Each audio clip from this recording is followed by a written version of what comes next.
అంటే అరటి పండు, నాన్న తినే తీపి పండు.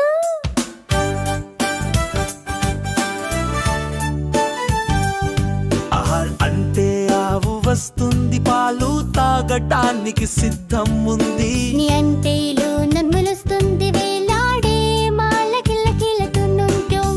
ఈ అంటే ఈగ వచ్చిందే, చప్పుడు చేస్తూ తల మీదే.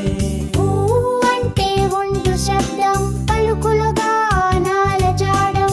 ఊ అంటే ఊరు చూసాం, చెక్కన చెరువు అందం చూసాం. రు అంటే ఋషులు చెబుతారు, పాఠాలు మనం నేర్చుకుంటాం.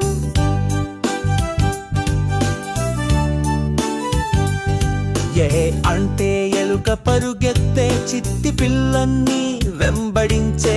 ఏ అంటే ఏనుగు బొద్దు బొద్దుగా బెల్లాన్ని ముద్దుగా తింటుంది. ఐ అంటే ఐసు చక్కగా, వేసవి రోజుల్లో చల్లగా. ఓ అంటే ఒంటె నడిచే, ఎడారిలో ఊహల ప్రయాణం. ఓ అంటే ఓడ ఎగిరే, తీరం చేరే కలల పయనం. ఔ